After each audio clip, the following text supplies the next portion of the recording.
Now you only have 4 people. Hello everyone. I'm sure you all have friends, family, or even yourselves that work at places that give tips.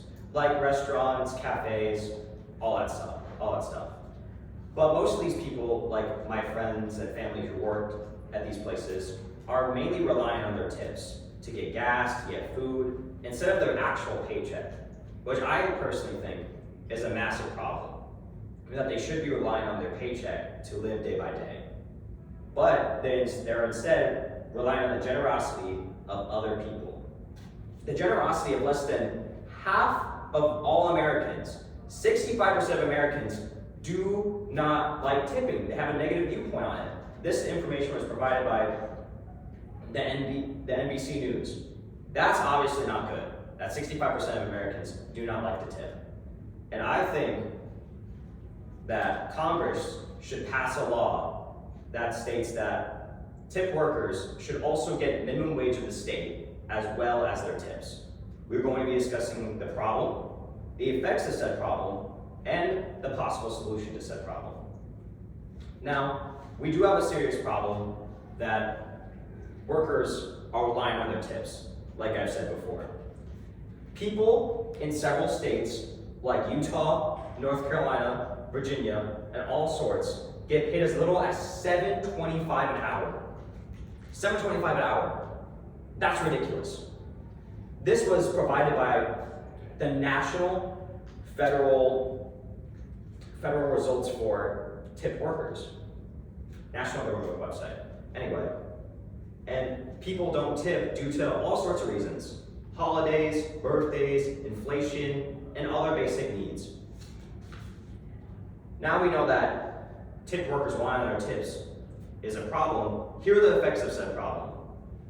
Workers cannot live off their tips, like I've said before. They can't do that. It should be a little bonus, not the main source of income that they make. But corporations, my second point, corporations are working their workers like they're earning minimum wage as well as their tips. They're overworking their workers, even though they're not making as much as they should. And this, which brings me to our third issue, this is forcing them to get second jobs, which has been statistically proven to increase depression and lower mental health and give all other symptoms of poor well-being, such as tiredness, such as fatigue, such as poor mental health, like I said before, all sorts of stuff. There is a clear solution to this problem. If we get Congress to pass a law that makes tip workers earn minimum wage of the state they're working in, then this could solve basically a lot of other problems. Companies would be forced to give tip workers the minimum wage of the state. This would remove the need of them to get a second job, and plus make them more effective at the workplace, and giving them better attitudes, better health, and better care towards the customers and towards their fellow staff. I also think tips should be split amongst the workers. Starbucks actually does this thing where tips are actually divided amongst everybody, and it's actually dependent on how much you work that week.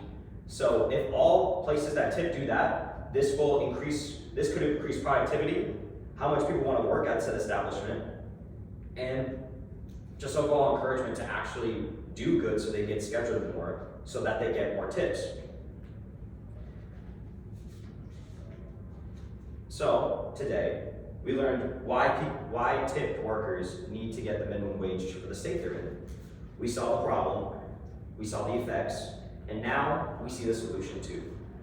If prices keep rising up, and if it's harder for us to live day by day with our normal paychecks, imagine how hard it's going to be for people who are relying on the generosity of less than the majority of the United States of America to get through day by day, week by week, month by month even. So it's up to us to try to take care of our tip workers like they take care of us at restaurants, coffee shops, all the sort. Hence why I believe we should pass a law to make sure that tip workers get minimum wage as well as their tips. Thank you.